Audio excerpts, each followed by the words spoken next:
Vamos à quinta questão. Até agora ninguém perguntou nada. Tá tudo tranquilo? Tá fluindo bem? Rapaziada aí? Falem comigo Sim. alguma coisa, até para eu saber se vocês estão me ouvindo. Tá de boa? Sim. Show. Vamos ver a quinta questão. Para analisar o desempenho de um método diagnóstico, realizam-se estudos em populações contendo pacientes sadios e doentes. 4 situações distintas podem acontecer nesse contexto de teste. Primeiro, o paciente tem a doença e o resultado do teste é positivo. Segundo, o paciente tem a doença e o resultado do teste é negativo. Terceiro, o paciente não tem a doença e o resultado do teste é positivo. E o quarto, o paciente não tem a doença e o resultado do teste é negativo. Um índice de desempenho para avaliação de um teste diagnóstico é a sensibilidade, definida como a probabilidade de o resultado de teste ser positivo se o paciente estiver com a doença. O quadro refere-se a um teste diagnóstico para a doença A, aplicado em uma amostra composta por 200 indivíduos. Então, se pegou lá uma população de 200 indivíduos, né, e pegamos uma amostra, né, dessa população. O resultado do teste lá para a doença A. O resultado foi positivo, presente em 95 pacientes, ausente em 15. Depois, o teste negativo, presente em 5 e ausente em 85. Aí, dá a referência de onde veio o teste. Conforme o quadro proposto do teste, a sensibilidade é de... Bom, primeiro, sensibilidade a gente já viu que é feita, voltando lá, né, definida com a probabilidade de o resultado ser positivo se o paciente estiver com a doença. Então, lá, positivo e a presença de doença, ou seja, você tem 95 de valor. Então, o nosso, vamos supor assim, nosso evento, né, posso colocar assim, o evento nosso seria de 95 pessoas que estão presentes lá, testando positivo com a doença A. Bom, aí o que acontece? E o total dessa história? Bom, como a gente está trabalhando com a presença da doença, não com o que está ausente, você tem que verificar em tudo que é presente, ou seja, se deu positivo ou negativo, mas a doença está presente, que tem casos onde está negativo e o cara tem a doença. Então, a nossa probabilidade vai acontecer de 95 em... Aí você tem presente 95 e mais 5, né? Você tem 100 no total. Os presentes aí na primeira coluna tem 95 e 5. Então, como é que vai ficar a nossa probabilidade? Aqui nós temos 95 em 100, ou seja, 95%. 95%, nós temos a letra E como resposta. Também, essa aí dá uma confundidazinha, justamente por conta desse somatório do nosso espaço amostrado.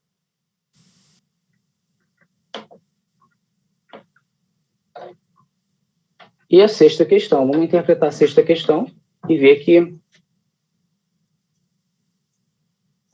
se tem alguma dificuldade nessa história. Os candidatos KLMN e P estão disputando uma única vaga de emprego em uma empresa e fizeram provas de português, matemática, direito e informática. A tabela apresenta as notas obtidas pelos 5 candidatos. Então, você tem candidato 1 a 1, de K até o P, e suas respectivas notas no quadro. Vamos ver o que a gente precisa dessas notas, né? Segundo o edital de seleção, o candidato aprovado será aquele para o qual a mediana das notas obtidas por ele nas 4 disciplinas for maior. Mais uma questãozinha falando de mediana.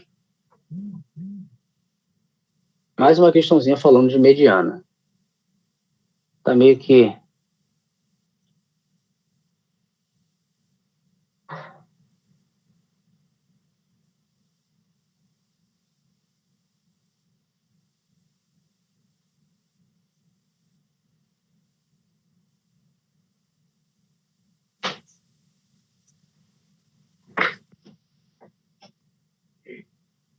Vamos ordenar essa história, né?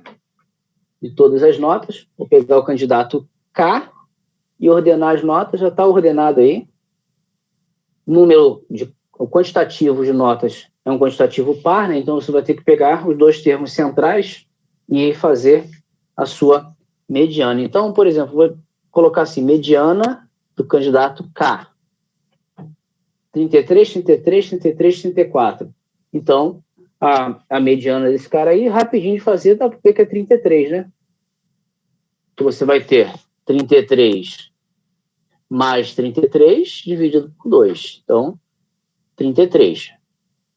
Vamos ver a mediana do candidato L. 32, 39, 33, 34. Ordenando isso aí, os termos que vão ficar no centro é 33 e 34, né? Vai ficar 32, 33, 34, 39. Então, vai ser 33, esse é o L. 33 mais 34, dividido por 2. Esse aí, 33 mais 34, dividido por 2. Olha lá, está fácil também de definir, né? 33,5. E vamos fazer mediana de todos eles, sem a menor preguiça. Vamos ver lá do M, 35, 35, 36, 34. Vai ficar 34, 35, 36. Então, vai ser 35 mais 35. 35 mais 35, dividido por 2, que dá 35. Então, até agora, quem estaria ganhando seria o M, né? Vamos ver do N. Candidato N. Quando ordenar isso aí, vai ficar o 35 e o 37 no centro. Então, 35 mais 37, dividido por 2. Isso aqui dá 36. Então, o N já passou à frente. E o candidato P, vamos ordenar isso aí. Isso aqui fugiu para mim. 36, 16, 26 e 41. Então, vai ficar 16, 26, 36 e 41. Então, o termo central fica com 26 mais 36, né? 26 mais 36, dividido por 2. Aqui nós temos 62, 31. Analisando todos eles, o que a gente fica aqui é candidato N, né? Maior mediana, candidato N.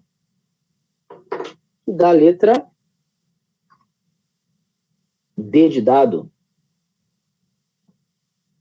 Então, a aprovação aí vai ser pelo candidato N.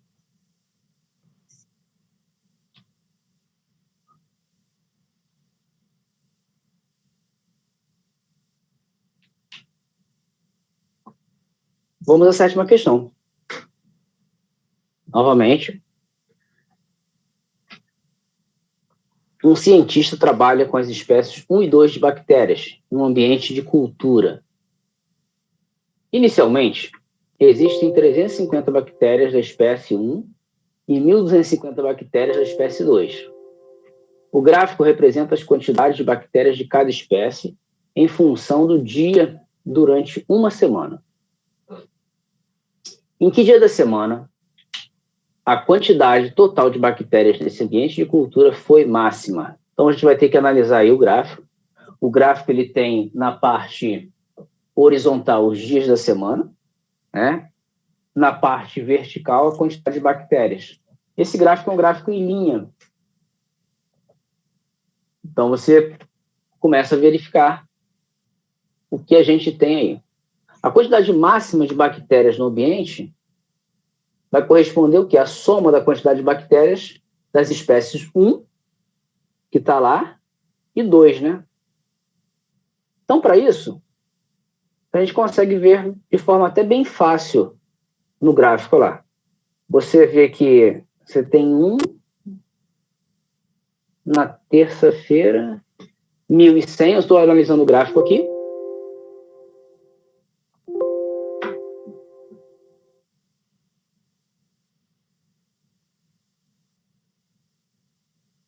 Olha, você tem lá o 1.100 mais o 800, né?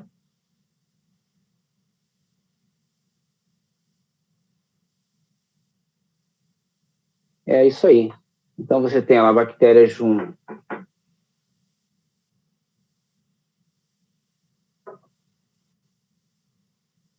Esse resultado máximo ocorre na terça-feira, com 1.900.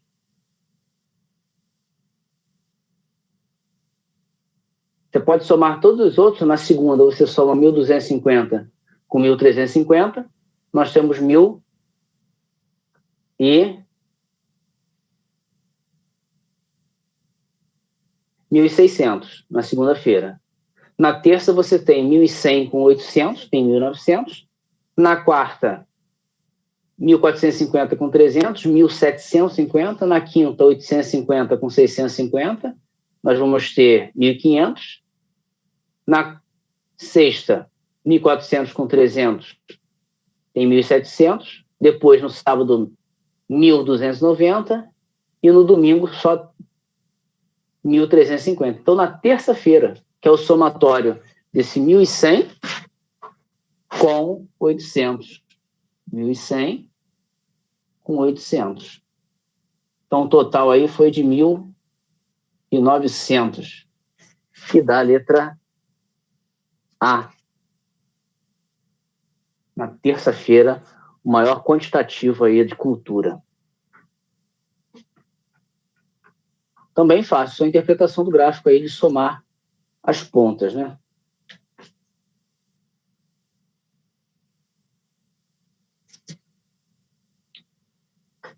Na oitava questão.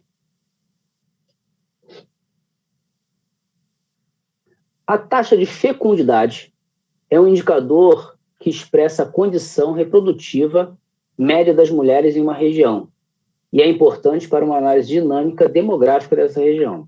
A tabela apresenta os dados obtidos pelos censos de 2000 e 2010, feitos pelo IBGE, com relação à taxa de fecundidade no Brasil.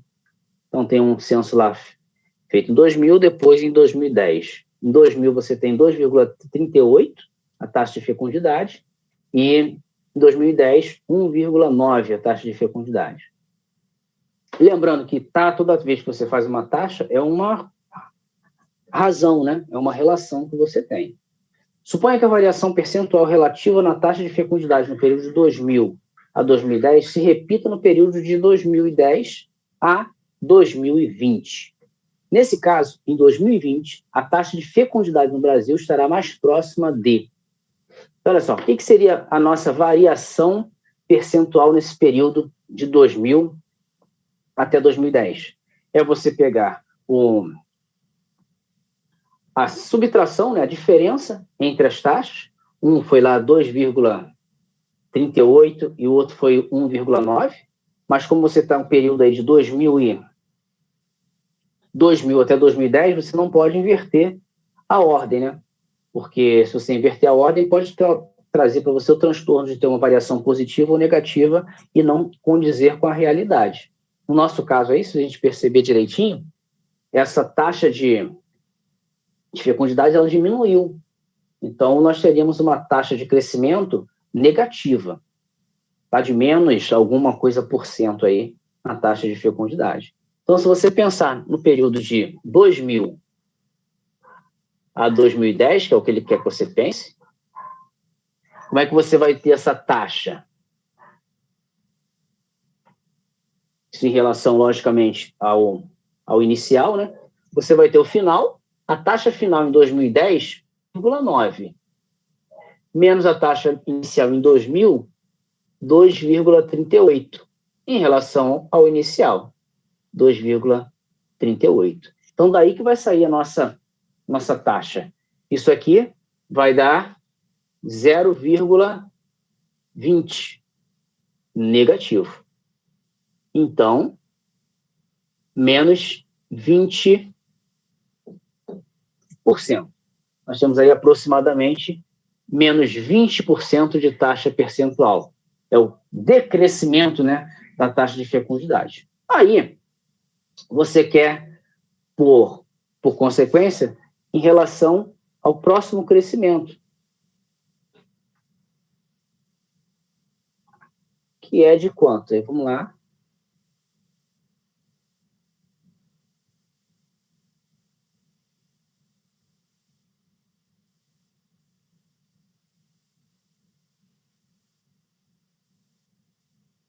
Bom, se vai pegar e crescer menos 20%, galera, toda vez que você for fazer um percentual, por exemplo, eu quero um desconto de 10%.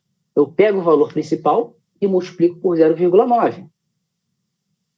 Eu quero um desconto de 40%. Eu pego o valor principal e multiplico por 0,6. E assim por diante. Eu quero um aumento de 20%. Por exemplo, você pega o principal e multiplica por 1,2. 1,2.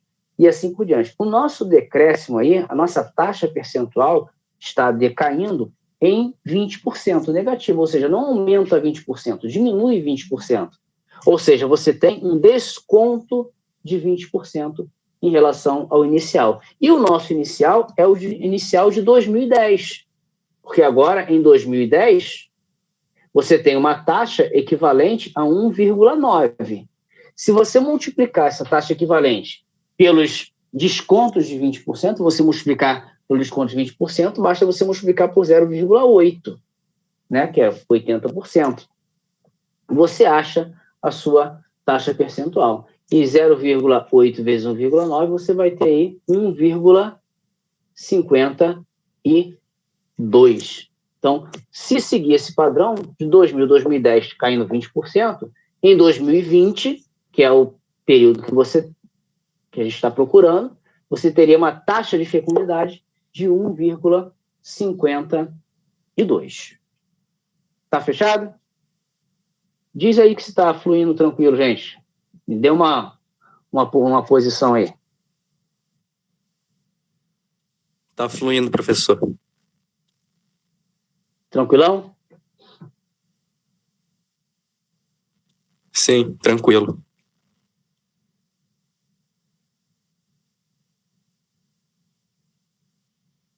Então vamos em frente.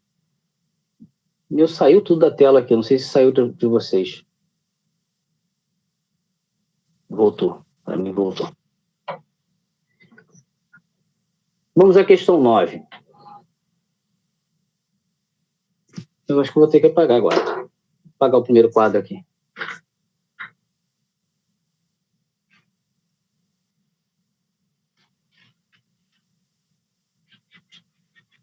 Vocês já tinham tentado fazer a lista ou não? Ou não deu tempo?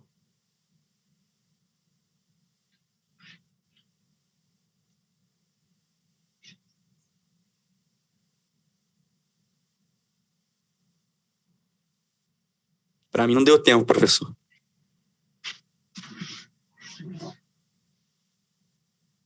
E estão achando tranquila a lista? Está difícil?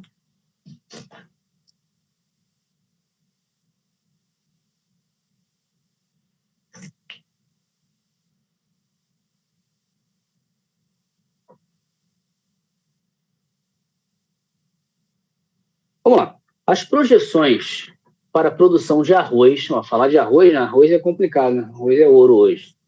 As projeções para a produção de arroz no período de 2012 até 2021 em uma determinada região produtora, aponta para uma perspectiva de crescimento constante na produção anual. O quadro apresenta a quantidade de arroz em toneladas que será produzido nos primeiros anos desse período, de acordo com essa projeção. A quantidade total de arroz em toneladas que deverá ser produzido no período de 2012 até 2021 será de. Então, nós temos algumas projeções do ano de 2012, 50,25 toneladas, né? 2013, 51,5 toneladas, 2014, 52,75 toneladas, 2015, 54 toneladas. Então, a gente vai ter que verificar aí 2012 a 2021. Como a gente vai ter que fazer essa nossa história aí? Para você verificar o como cresce, basta você fazer a amplitude, né? Por exemplo, você vai pegar de 2013 a 2012 e ver quanto cresceu. Só pegar o 51 menos 25. Depois, vai pegar os de 2014, para 2013, ver quanto vai dar. Depois de 2015 para 2014 e ver quanto vai dar. Com isso, gente, vai surgir uma coisa bastante interessante. Quando você pegar o período de 2012 até 2013, que é o que acontece aí, você tem uma diferença de produção em toneladas de 1,25. 1,25. Ah, de onde é que você tirou isso? De 51,5 menos 50,25. Quando você pegar a diferença de 2013 até 2014, você vai verificar que você tem 1,25. Onde é que a gente tirou isso? De 52,75 menos 51,5. Se você pegar de 2014, que botei 15, ó, 2014 até 2015, e subtrair aí os dois, você vai achar 1,25, que é o nosso 54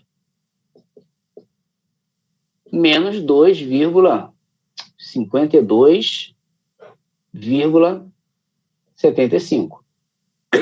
Consequentemente, o que nós temos aí? Nós temos uma PA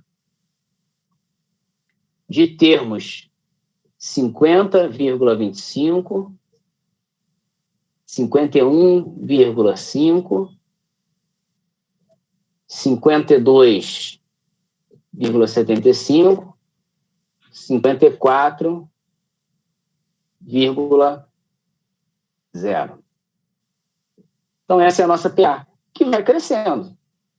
Tem o termo A1, 50,25, praticamente, e a razão, 1,25. Está aí a nossa brincadeira. E o que ele quer? Ele quer que você faça o cálculo de 2012 até 2021. De 2012 até 2021, nós temos 10 termos sendo trabalhados, certo? Ou seja, ele quer o somatório dos 10 primeiros termos para trabalhar. Somatório, como é que você vai fazer?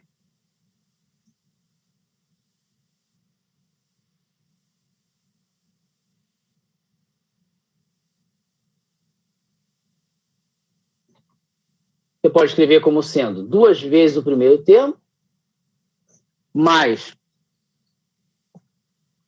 a razão,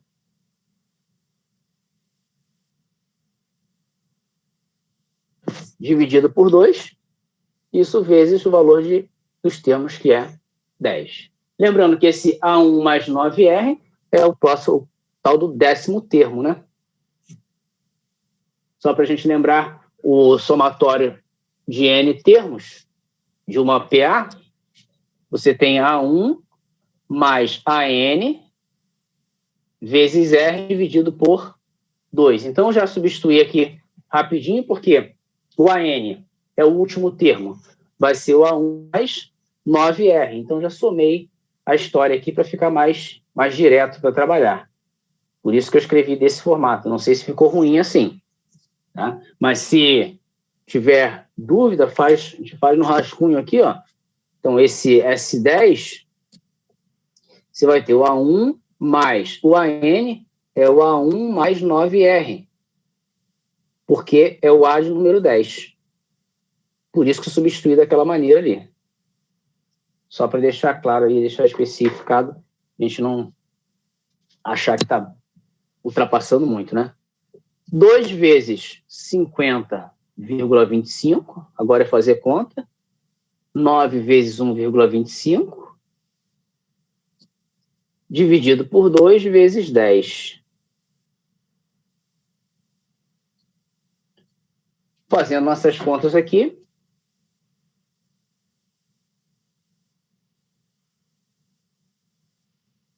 cinquenta e cinco vírgula 55,875, 558,75. 558,75 seria o somatório das toneladas aí. Esse somatório a gente encontra na letra D de dado. Questãozinha bem interessante aí, que parece, a princípio, né, dados estatísticos, e são dados estatísticos que nos levam a uma interpretação de uma PA crescente. Dá uma volta legal essa questão. Faz uma viagem interessante.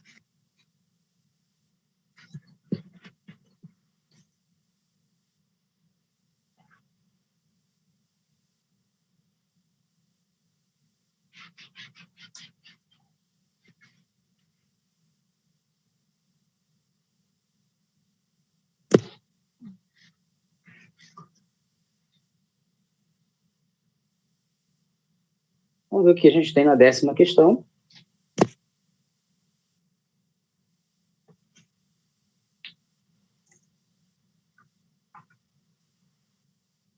Jogar baralho é uma atividade que estimula o raciocínio.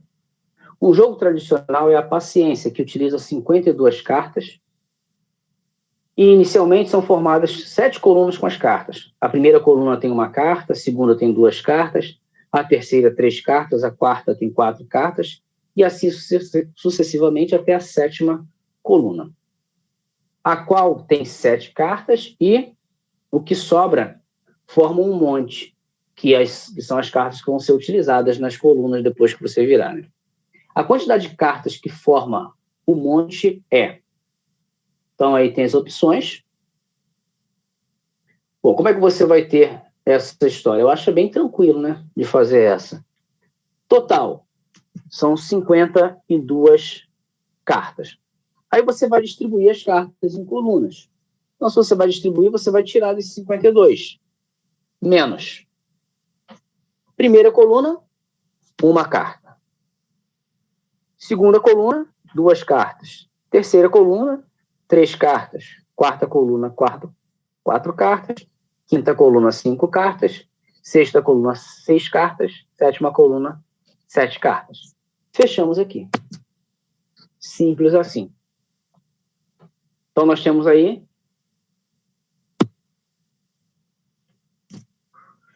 Fazendo as suas contas...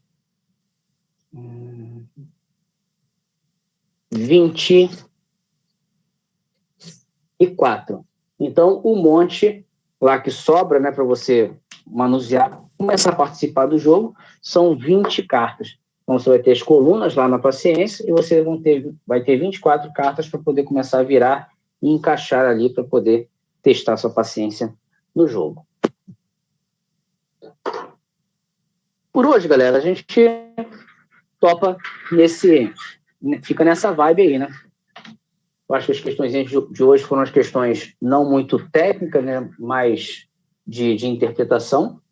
Embora tivemos 3 onde você precisava de conhecimento técnico, o caso da PA foi uma delas, que você primeiro tinha que ter um raciocínio lógico.